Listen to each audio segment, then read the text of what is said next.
All right, let's get started.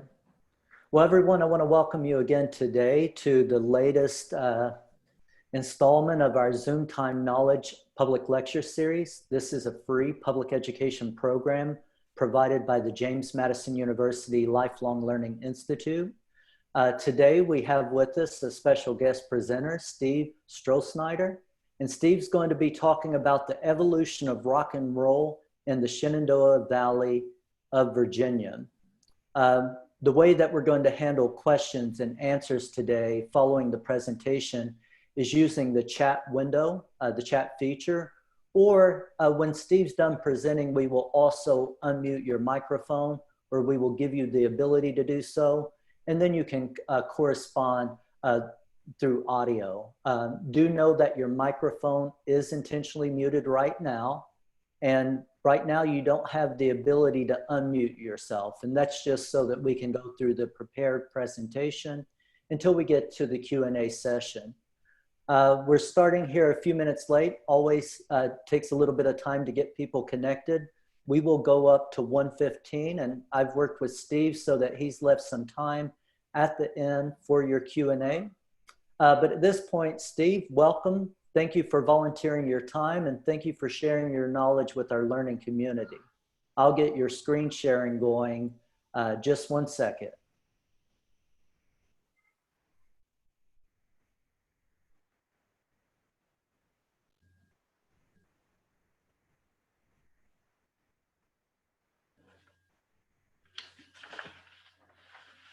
So Steve, you're good to go. You should be able to see the presentation. And when you want to advance slides, just say next slide, please. Otherwise, I'm going to be on mute.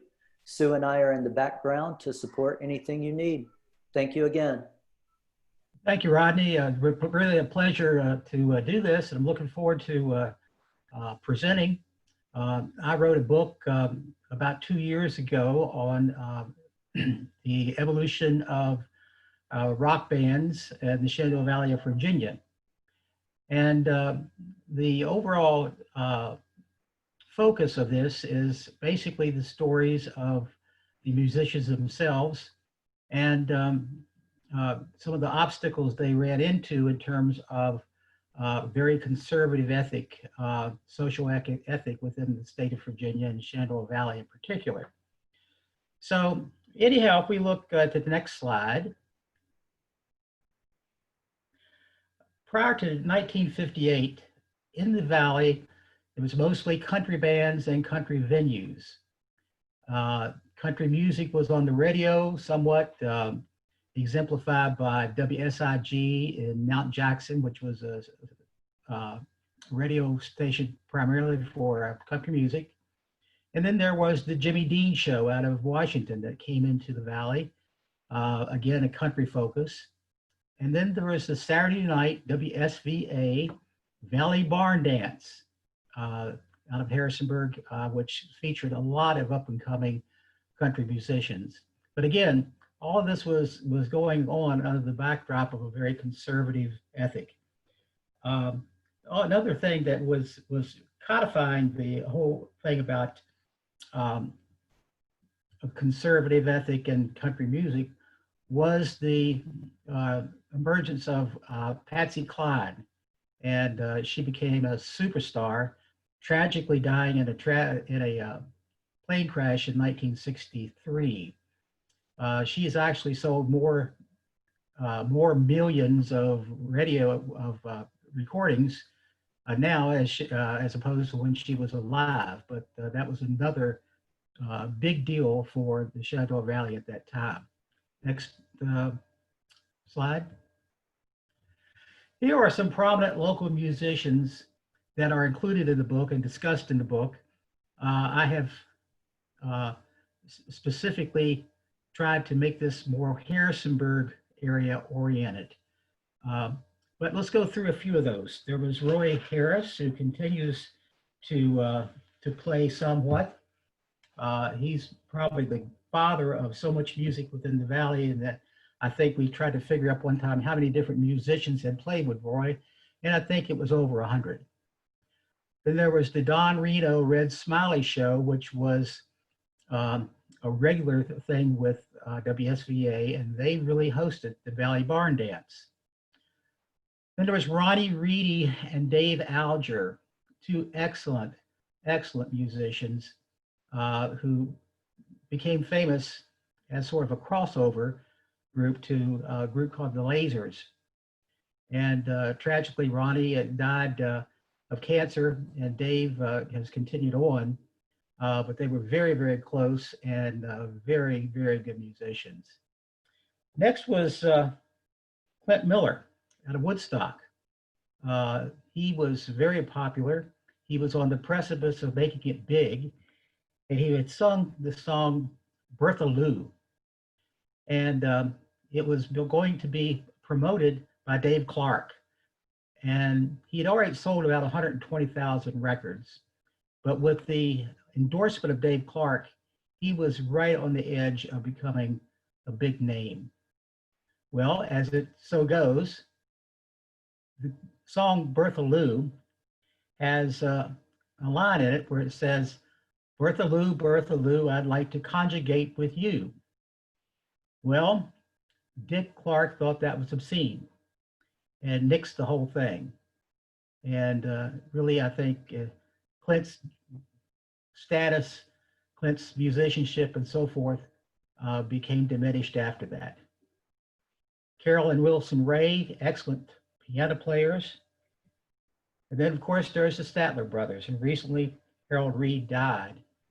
But they were very, very popular, very good, and sold millions of records, and were on the road with Johnny Cash, I think, for 17 years.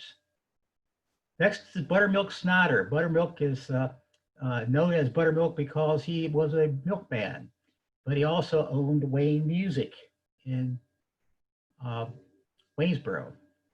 Buck Ryan from Mount Jackson was a 7-time award winner of the Fiddler of the Year. Sonny Fried, excellent steel guitarist. Patsy Cline, Buddy Charlton. Blaine Smith also was in WSVA.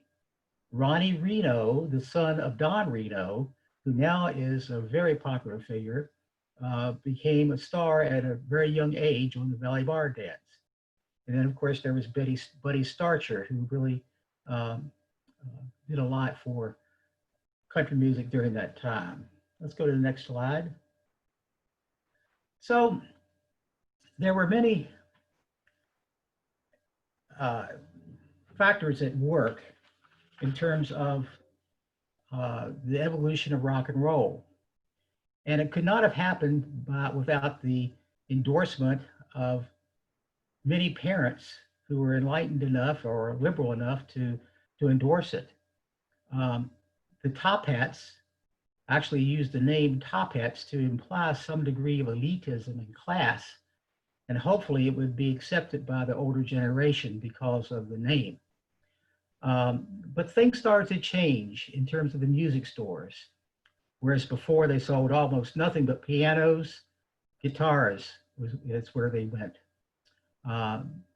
They were sold on credit, which was a very novel idea for its time. The music stores offered lessons because many of these musicians bought instruments they did not know how to play. And the music stores themselves became places for musicians to meet and kind of get involved with community kinds of things and trade stories and learn riffs. Okay.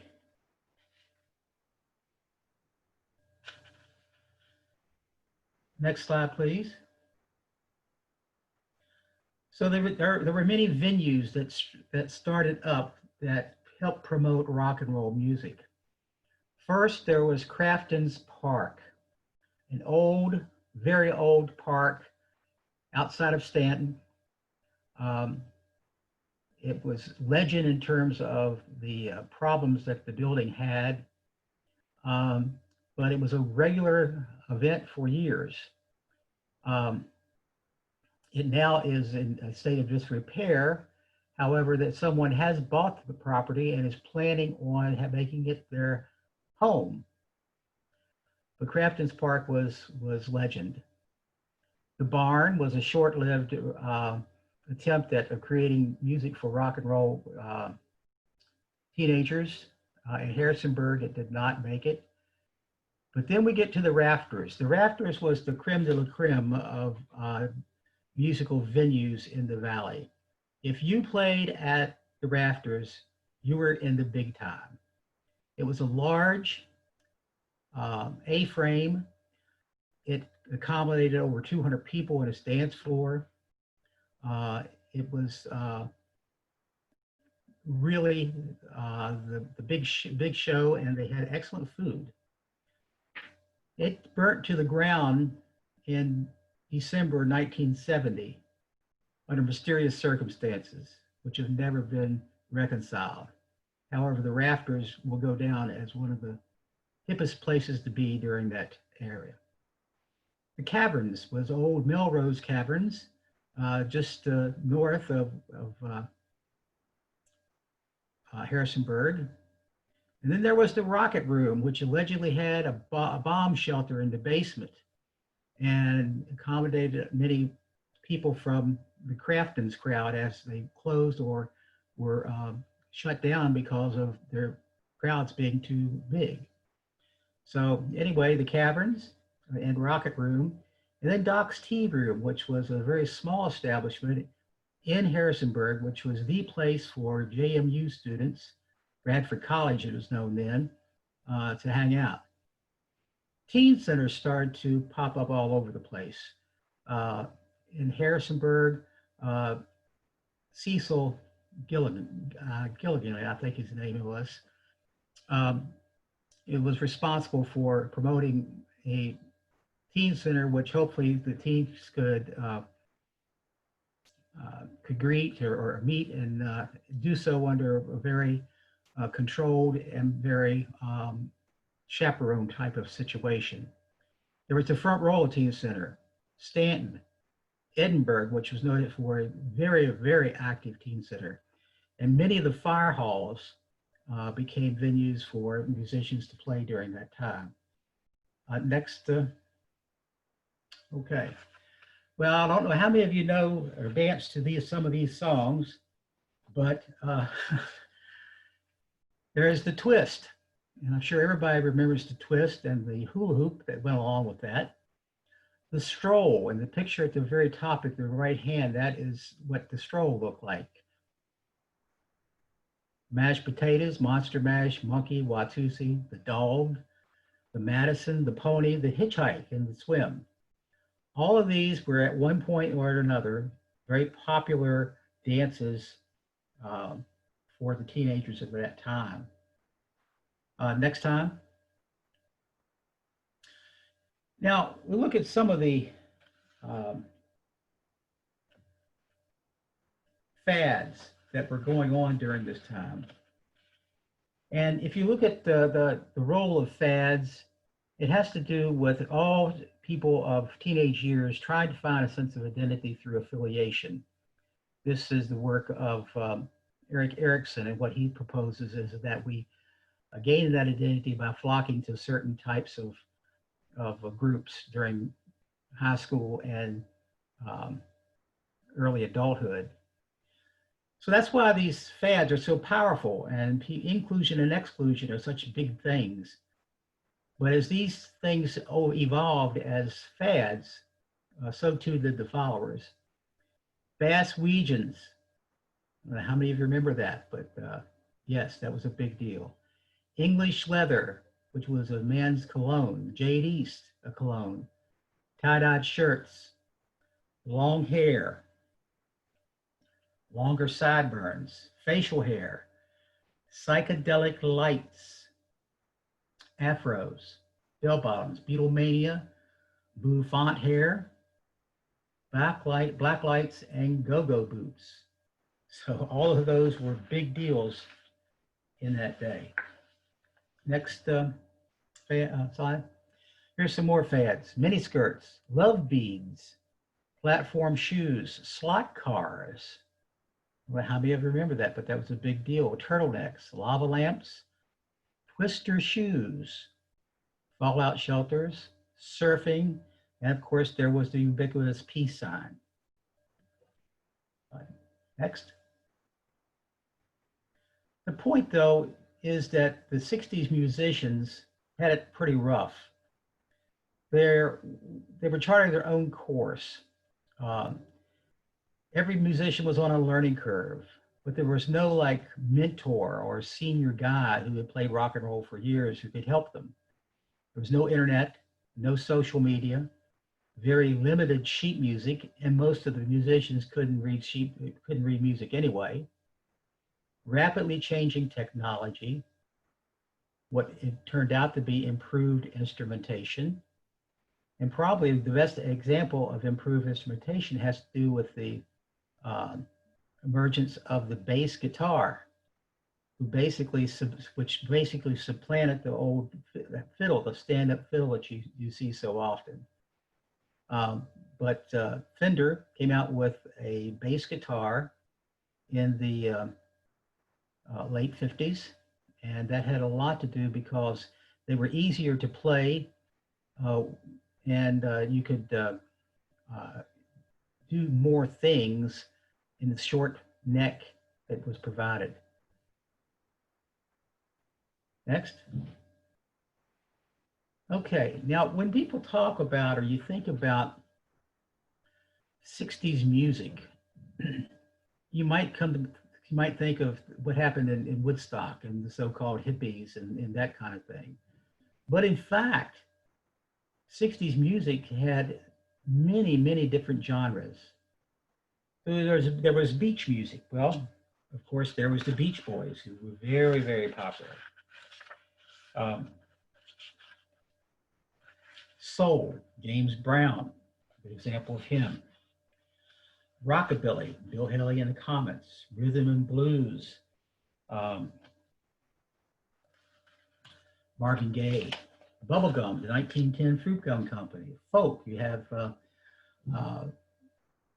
Peter, Paul and Mary. Hard rock, you got Metallica. Psychedelic, Jimi Hendrix. The British invasion, of course, the Beatles, but also the Dave Clark Five, Jerry and the Pacemakers, and the Rolling Stones.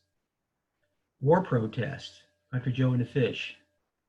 Social consciousness, and of course Motown, which continues to have its place. All right, next. All of this was going on at a time of great turmoil in our country. There was the Vietnam situation. Vietnam had so much more to do in terms of affecting musicians because of the draft. And I know in the band that I played in, that we had 3 members that at one time or another had to serve in the armed forces. There were the Kennedy and King assassinations, civil rights protests, war protests, prolific and overt drug usage and experimentation, the overall questioning of authority. There was less formal culture and decorum, changes in societal mores in terms of what was accepted, what not. And of course, all of this was going on during the conservative ethic of the Shenandoah Valley. So there was a lot of stuff during that time. I can't imagine being a parent during that time, and I'm sure I would have been fretting about our next generation. Next. So exactly what is rock and roll? Well, people say that rock and roll is the combination of these different types of music: Southern country, black rhythm and blues, gospel, ragtime, and jazz. And supposedly, many people feel that these types of music really were the amalgamation that ended up as rock and roll. The term rock and roll was coined by a disc jockey by the name of Alan Freed, I think in 1951. He actually tried to copyright the name, but later on he lost in court. Bill Haley and the Rockets, 1955, was his first really commercially commercially successful recording of rock and roll. It was slow to gain acceptance, as I've spoken about earlier, with the older generation. There was the racial climate of the time, suggestive lyrics, suggestive movements. If you remember, Elvis Presley was only shown from the waist up when he appeared on the Ed Sullivan Show. But you had Elvis Presley, Jerry Lee Lewis, Buddy Holly, and others who exemplified this sort of out there, in-your-face type of rock and roll, which was cool, but not really accepted by older generation. Okay, so let's talk about the local groups. You've probably heard of some of these. And I'm only here focusing on Harrisonburg area bands. Fact of the matter is that when I wrote the book, I included all bands that I could find and think about or talk to from Winchester to Stanton. I was amazed at the number of rock and roll groups that were out there. Many, many. But in the Harrisonburg area, first of all, there was the Corvettes and their leader, Eddie Lee Clatterbuck. The band that sort of ruled the roost for so many years, from 1960 to 68, the Top Hats Combo, headed up by Charles Matthias. The Big Beats, which later became the Fours Wild, was out of the improbable town of Grottoes, Virginia. But they were very, very good. The Lasers Band and Show, spoken about them a little bit. They were the band that played the last gig at the Rafters before its untimely fire. Disciples of Sound, a group that came primarily from the North Shenandoah County area, up around Mount Jackson, Newmarket, and Harrisonburg. Became a very, very good group over the years. Sound Foundation, group out of Harrisonburg. And the English Muffins, which was supposed to be sort of the antithesis of the English invasion, was made up of a series of Bridgewater College students. Next one. Okay, here's a picture of the Disciples of Sound.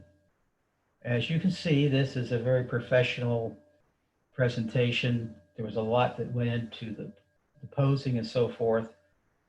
And Charles Matthias, who was also a men's store owner in Harrisonburg, would look at different albums and then stage his groups to reflect that type of presentation. So anyway, the Disciples Sound, good band, but it was under the tutelage of Charles Matthias. Okay, next. Here's the guys from Grottoes. They had morphed from the Big Beats to the Fours Wild. This group became very popular during the early 70s. Okay. Okay, the Top Hats. Charles Matthias, bass guitar, he was the leader of the band. And Billy Hunter, who still plays to this day. Peter Mullen on sax. He was the youngest member of the group. The late Larry May was on keyboards. Sonny Taylor, who was drafted as a drummer and then replaced by Neil Good. Dave Stovall, he was known as the hitchhiking guitarist. He was a student at Washington and Lee and played a great deal of music over the years with the Top Hats and other groups, but did not have a car and had to hitchhike to rehearsals and to gigs, leaving Crafton's in a snowstorm trying to find a ride back to Lexington. This man, who is recently deceased, eventually became the CEO of TJ Maxx supermarkets, not supermarkets, I guess discount store. And then there was Bobby Scott, and his real name was Superger, on vocals. Now over to your right, you'll see the remnants of what's left of Crafton's Park. And it looks like a rundown cabin kind of thing, which is not much better than it was when it was in operation, but revered and loved by many. Next. Here's a collage of different things that, mementos, if you will. The Top Hats had recorded a song called No Letter Today. And to your left, you can see them all by a mailbox looking fervently for the letter, which never arrives, but that was a promotional thing for their No Letter Today. In the lower left, you see a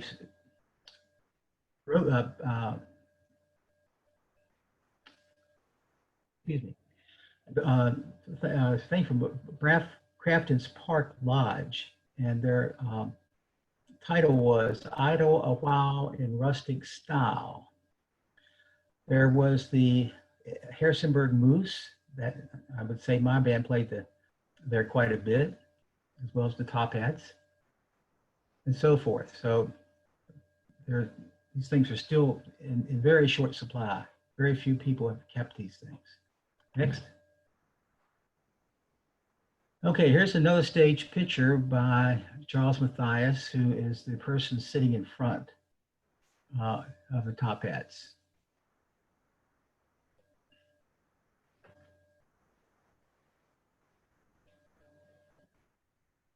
Okay, next one.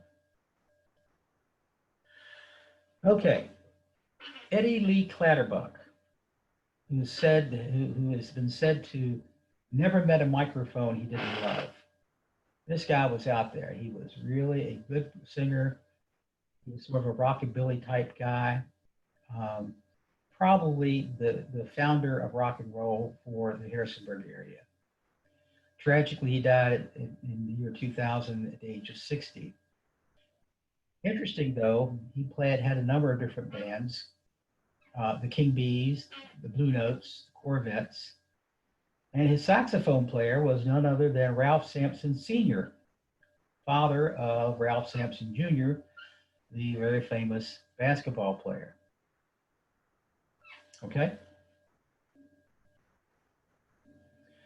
All right, here's the folks who played with the Laser Band and Show. Later on, as they were becoming more popular, they decided to change their band's name to Journey. They did not know of this national act called Journey. When they found out about it, they changed it back to Lasers. These people primarily from Harrisonburg made up the personnel of this band. Okay.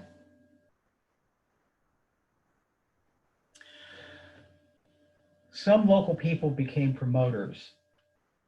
First, there was Charles Matthias in the COM Enterprises, or COM Enterprises. He was responsible for bringing to Harrisonburg Tommy Rowe, who was very popular at the time, and J. Frank Wilson, a very interesting guy who recorded the song Last Kiss. It was in 1964, and Charles Matthias had a dance with J. Frank Wilson in attendance. It was a financial success in that the Matthias made approximately $100 off the deal. Nevertheless, J. Frank Wilson became a very colorful guy. He was backed up by the Top Hats because he had become estranged from the rest of his band called J. Frank Wilson and the Cavaliers. And it nevertheless performed in Harrisonburg, and it was a success. Then there was Danny and the Juniors, and brought to Harrisonburg by Com Enterprises. At the Hop was the name of their signature song. Well, Charles Matthias had booked Danny and the Juniors for a gig in Harrisonburg, but surprisingly, Danny and the Juniors did not show up.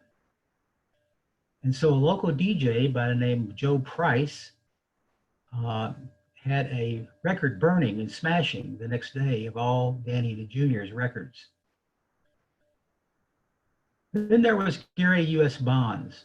And here's an example of some of the societal things coming into play with music. Gary U.S. Bonds was an African-American recording artist out of Norfolk.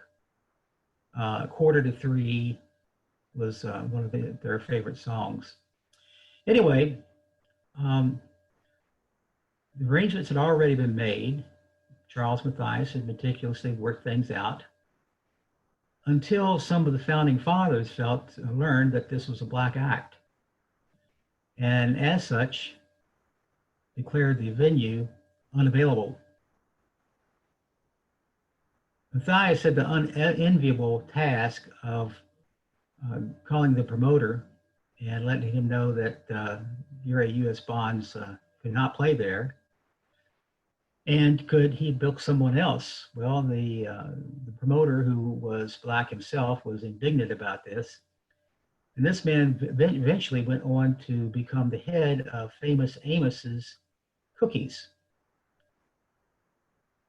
Hugh Brent, his name of the company was Hugh Bren. This man probably is credited with being the king of rock and roll for all of the Shenandoah Valley. He was innovative, energetic, a real business person, and an excellent keyboardist. So in 1966, he had several shows in Winchester. One included the Animals, British group. And you might recall the House of the Rising Sun, being one of their signature songs. The Kingsmen. The Kingsmen are the ones who recorded and promoted the song Louie Louie. And no one has ever been able to agree on what exactly the lyrics are. The Rascals, back then they were called the Young Rascals. Sam the Sham and the Pharaohs. Hey There, Little Red Riding Hood was one of their songs, and Wooly Bully was probably their best song. And then you had Mitch Ryder and the Detroit Wheels, very high energy act. So these people at one time or another came here at the behest and as the recipient of referrals from these people who were notable musicians themselves. Gary McIntyre, Mod and the Rockers out of Winchester, probably the group that did the most touring, the most varied and wide and multiple positions. And you can see some of the album covers here. Okay. All right, here's some of the advertisements. The biggest thing to your left here is what's called globe posters. They were made in Baltimore and shipped to people in the valley with Greyhound buses. You can see the show here for the Animals and Sam the Sham and the Pharaohs. It was also a good venue for Hugh Grant and others to present their own local band and gain some degree of notoriety. And you can see that Brutus and the Romans did, in fact, entertain the night of the Animals and Sam the Sham. And here's a ticket, $4.50. Unfortunately, Hugh Brent lost his shirt here in this endeavor, and it took him quite a while to dig out from it. Okay. All right, here's a picture of Hugh Brent, and he, as I said before, was an innovator. Some of the stuff he did, he was like when he had the animals there, he rented a World War II airplane's spotlight and had it shine all over the city of Winchester to bring attention to his venue. He was the first person to really use psychedelic kinds of things and lighting systems with local bands. Anyway, he tragically died in an automobile crash in 1970 in Saudi Arabia, where he was working as an accountant. But just an outstanding musician, outstanding person, very much an innovator. And I know that our band had tried on many occasions to try to emulate some of his things. Okay. Let's go back and just let me say something about the lasers. These people were very serious, very serious. And they would tape all their performances, and on the ride home that night, they would critique them. Very serious group. Okay, so here's some more posters. You can see that there's the J. Frank Wilson and the Cavaliers with their song Last Kiss. And you can see the Top Hats played that night, and Eddie Lee Clatterbrook did as well, and some other acts there. And then Tommy Rowe, like with the globe poster to your right. Okay. All right. This is a copy of the book. And if you would like a copy, please just email me and we'll work it out. Softbacks are $30. Hardbacks are $45. And they've been selling quite well, and I'm proud of the work that we have there.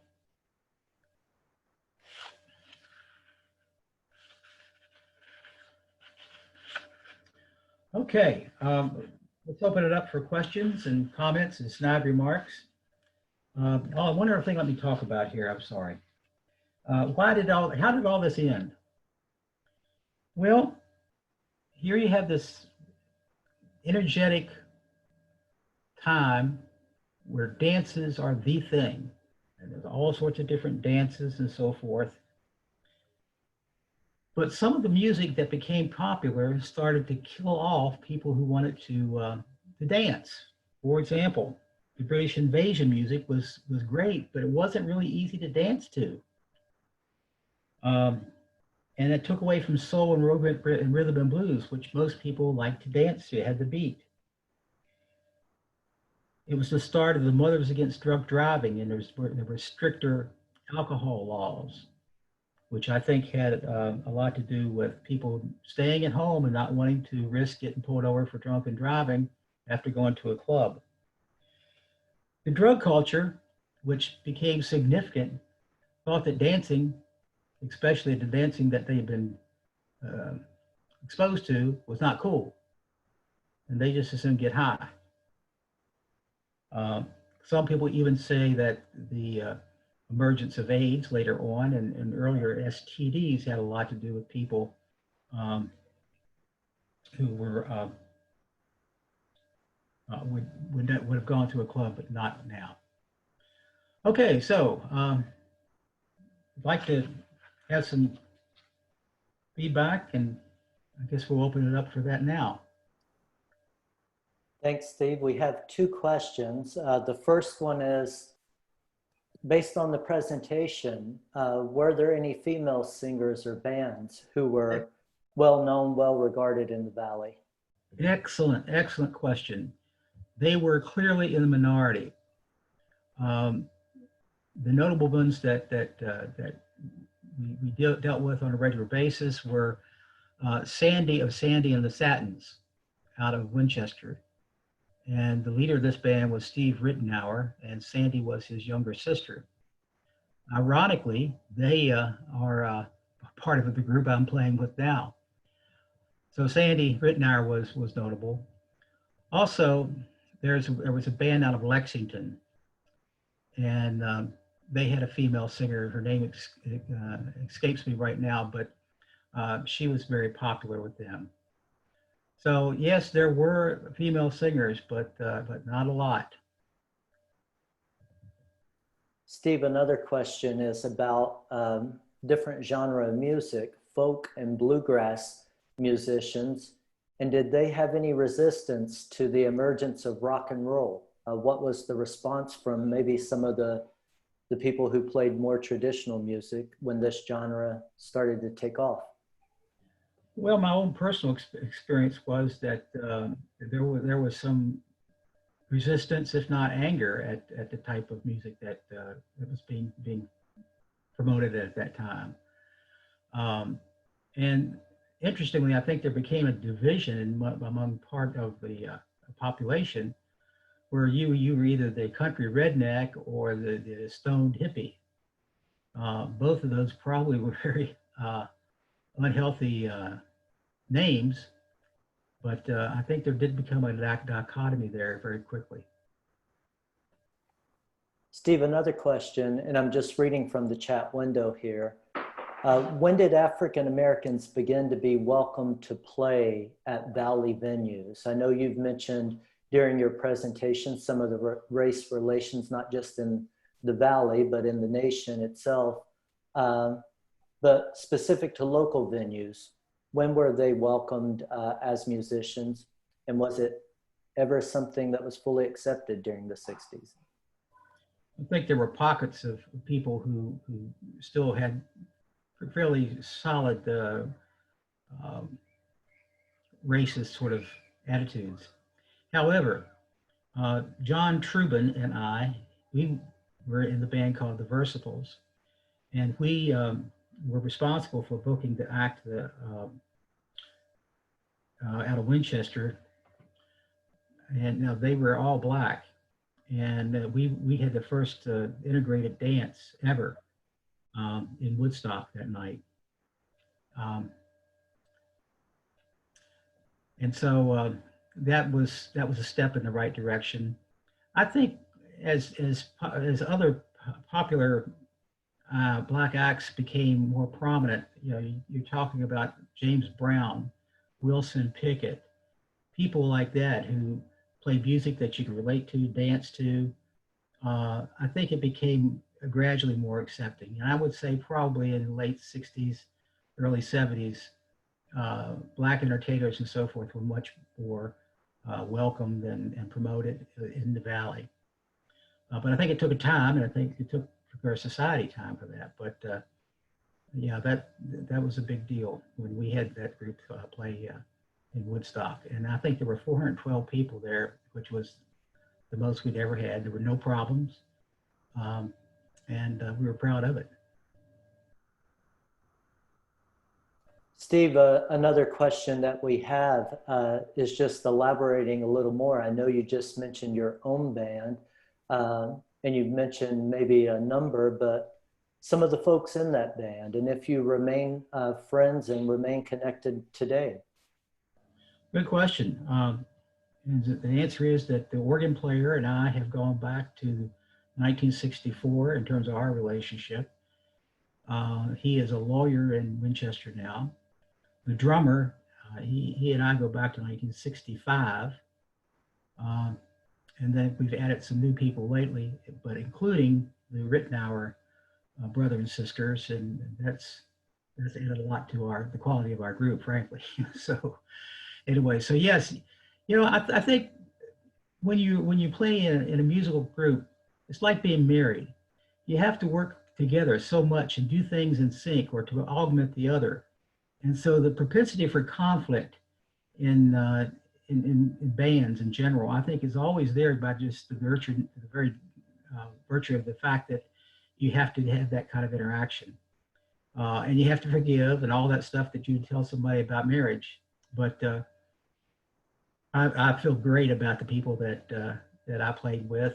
Unfortunately, there are three of them that have passed away, and I feel sad about that. So yeah, it's a bond that you get. It's maybe like people who played in a football team or something like that.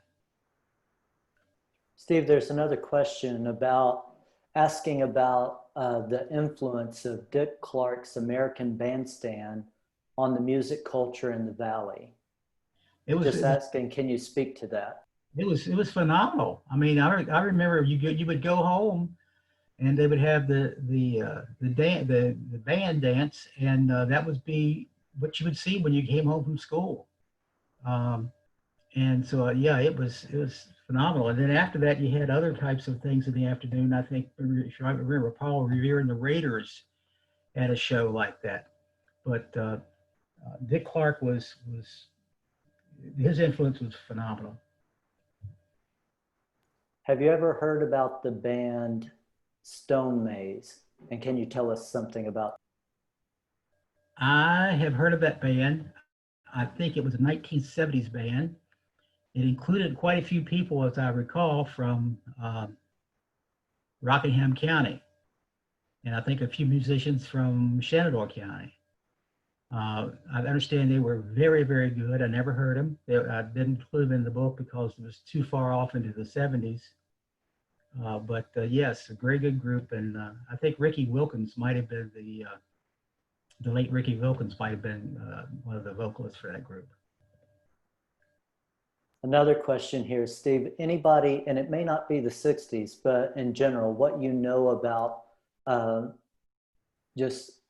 Valley musicians, did any of them ever reach national prominence, either with a single or the profile of the band themselves? Well, I've spoken about Clint Miller, and I think that was one guy who could have made it had he not run afoul of Dick Clark's wrath about those lyrics. There is our guitar player from the Versatiles went on to play at a very high level with country music. And there are a couple people who now continue to be regular musicians. I do know that there was a drummer from Northern Virginia who played with Frankie Valli and the Four Seasons. And none others come to mind. There were obviously more were oriented toward a musical career than others. I mean, at 68 when we stopped playing, I was going to college, and I didn't even think about it after that. But yeah, I wouldn't say anybody really made it big. There is a drummer from Strasbourg who plays regularly in Nashville, and Stickley is his name. This next one here, Steve, I'll try to get it correct. Did the TAMI movies that featured a lot of rock performers in the mid-1960s come from the Valley or come to the Valley? I don't know. And I'm looking at the chat window. I think I've covered everything that's been sent by text or by a message in the chat window, but everyone does have the ability now to unmute your own microphone.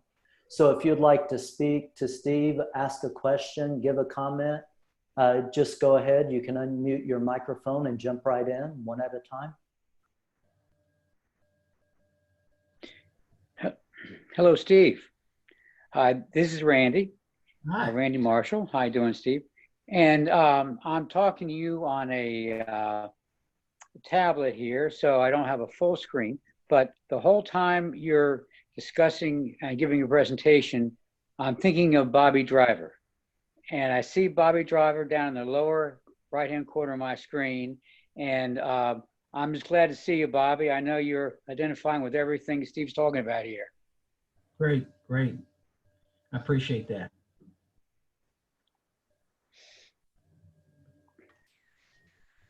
Let me just, one thing I might want to add to this. I played right much music back in the 60s, but I really did not have an appreciation for, number one, how many groups there were, and number two, the dedication that these young people had.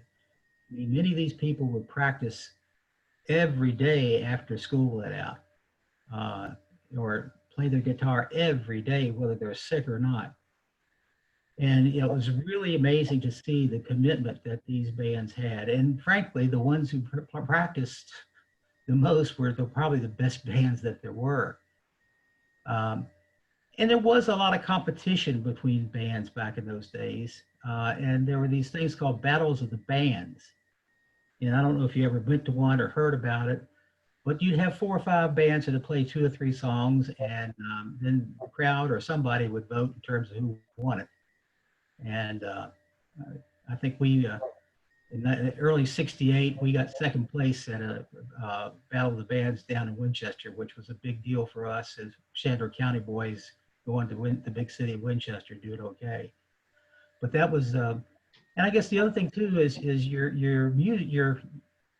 musicianship was judged by the type of equipment you had.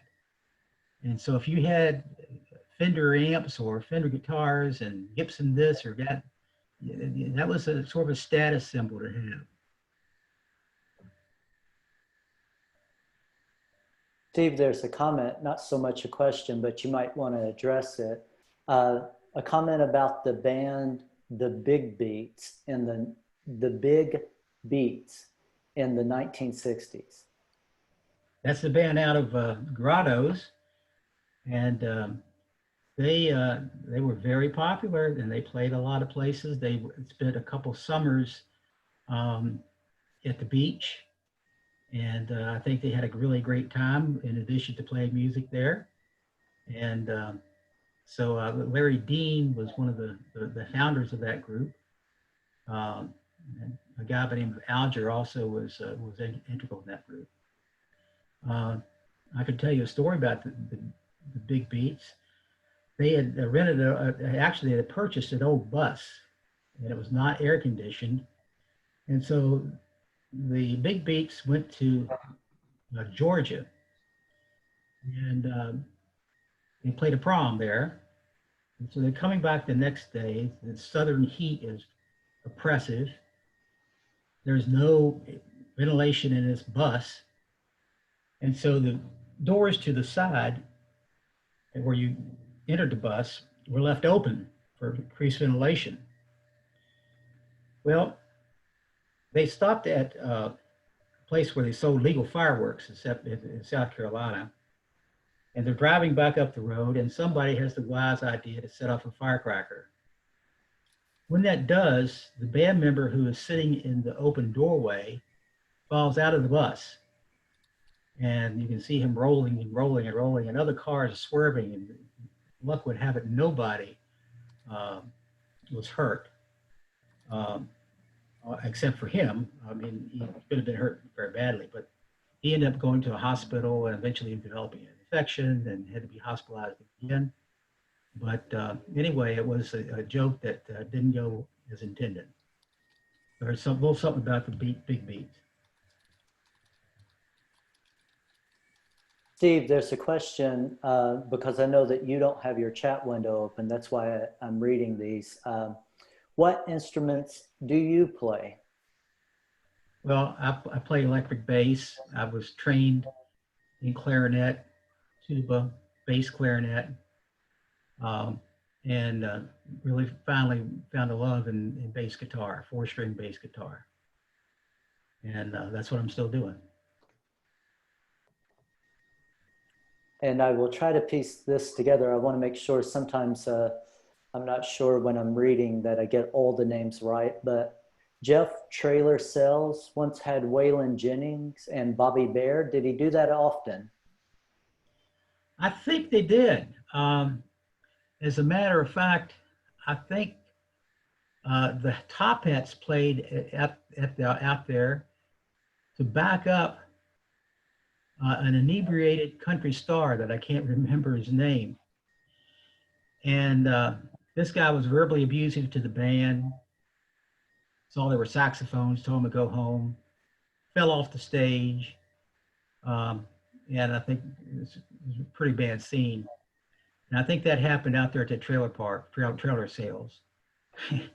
And I think it might have been Tex Ritter that was inebriated.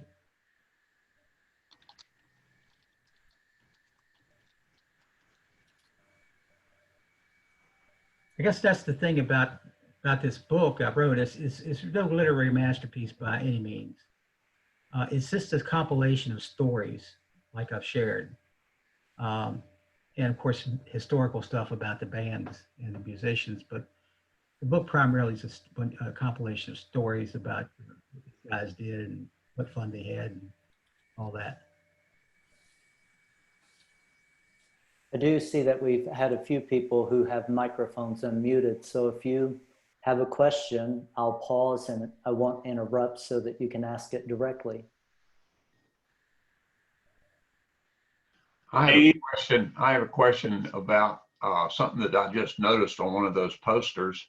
The last one, I think it was for a show in Harrisonburg, but down at the bottom, one of the groups that was listed was a group called the Drag Kings. And I was wondering if you could tell us anything about the Drag Kings from the 60s. You know, I can't. I'm sorry. I thought that was pretty funny when I saw it myself. But I don't have any information on that. Probably had something to do with drag racing. Probably. The other comment I wanted to make was I grew up in West Virginia near Oak Hill, West Virginia. There was a TV station there called WOAY. They had live wrestling. They had a lot of live things. But on the afternoons during the late 50s, and I don't know, into the 60s, they had an afternoon dance show that was modeled after American Bandstand. Right. I thought it was pretty impressive that, or I look back on it now, I think it's impressive that they were doing that. I wondered if anybody else did that, any other stations. Yes, well, WSVA did that for quite some time, and it was called the Dr. Pepper Dance Party, obviously sponsored by Dr. Pepper. And the house band for that was a band out of Charlottesville called Reed and Valiants. And anyway, they played there, and they would have people dance. They'd have dance contests, and you know, all that same stuff that the American Bandstand had. Reed Burgess, and the Valiants, and they were good. They had a drummer that they nicknamed him Digger because he was a mortician. I think Charlie Matthias actually played bass one summer with this for the Valley Barn Dance. So that was. And again, you could see how they were trying to emulate the American Bandstand. So it sounded like this group out of West Virginia did the same thing. Steve, there's another question about if any musicians played background music for any films that you know of, if their music was ever used in that way. I do not know of any.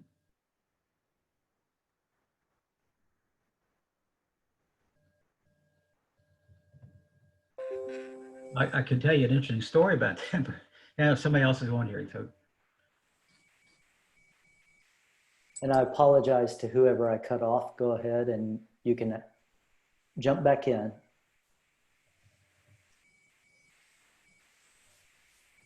Steve? Yes. This is Rick Menifee.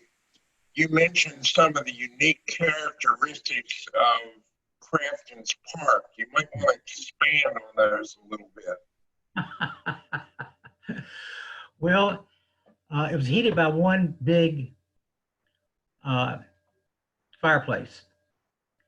There were in the bathrooms, they were not very nice. Urine would freeze in the men's locker room, in the men's bathroom.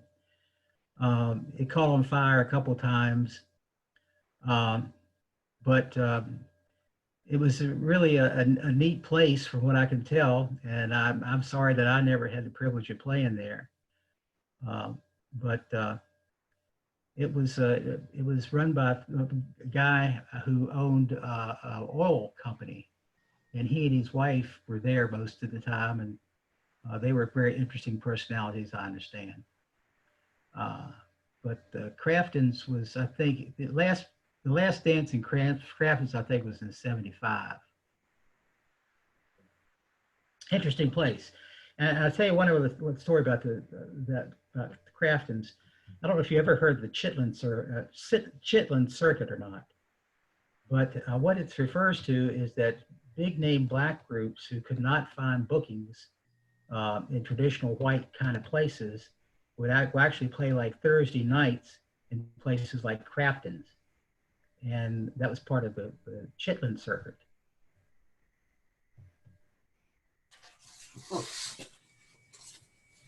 Steve, there's a question about if you remember the Milt Grant show in DC. Yes, I do. Milt Grant was sort of like a local Dick Clark, if you will, and he would come up into the valley quite often, and then they have Milt Grant dances. I think I was too young at the time to go to these things. I remember I had an uncle who went to Milt Grant. Thought that was the best thing, I should say, that he ever went to. But yeah, I do remember Milt Grant, and I talk about him a little bit in the book.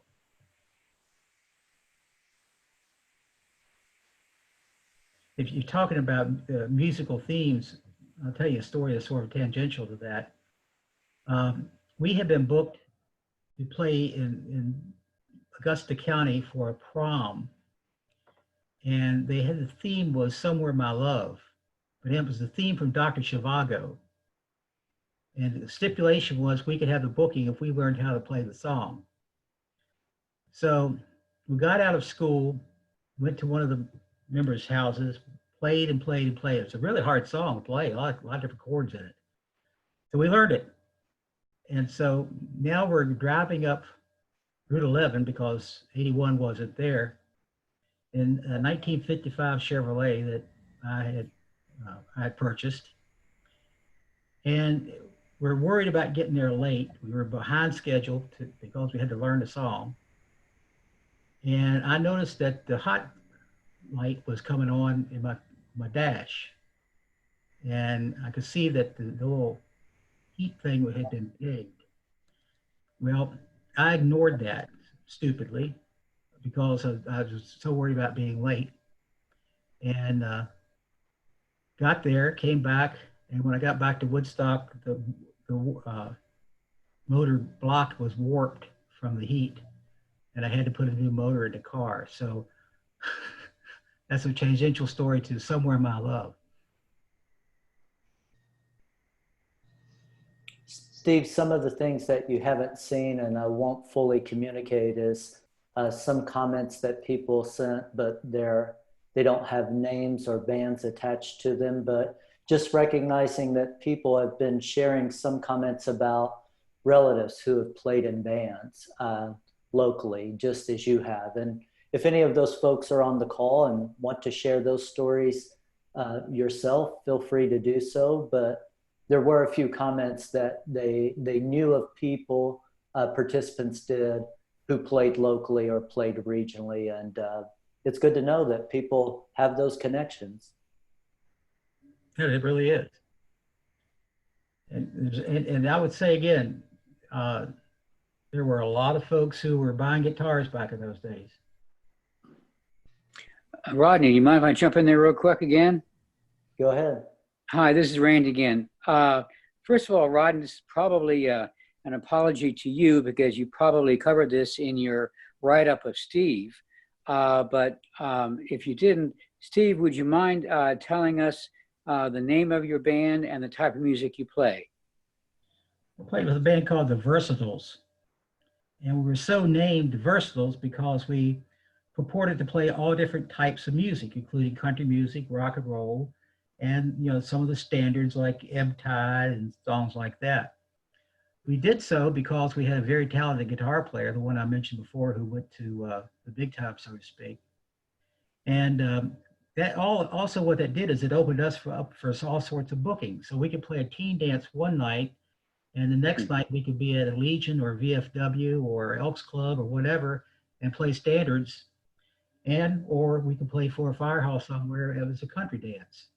So it allowed us to keep busy. And I think from my from my 8th grade until I graduated, I had 11 free weekends. The rest was with the band. So anyhow, it's the Versatiles. That's why we were called the Versatiles, and that's the name that we're still using now. I'm sure there are plenty of YouTube videos of you folks out there. You know, I don't know. So much of what we did was pre-YouTube, but I don't know. Maybe there is now, possibly. Hopefully, yeah, it's a good thing to go look for. Well, check it out. Yeah. Thanks. Thank you.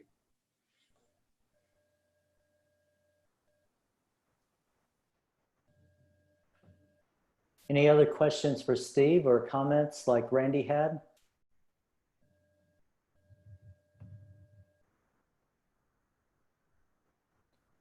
Well, Steve, I want to thank you again for your time and being patient with the technology. I know that's a big learning curve for all of us, but it seemed to mostly work today. And I think you said you were joining us from Roanoke, correct, today? Correct, yeah. Yeah, so that's one of the advantages that we do have, the ability to be able to connect with people and not having to travel to site. So thank you for your time. Thank you for volunteering your knowledge as part of this series. And we hope everybody has a great day and enjoyed today's presentation. And Steve, I know I enjoyed it, but one thing you didn't see is we have virtual feedback. So people giving you thumbs up, giving you applause throughout the presentation. You probably didn't see that.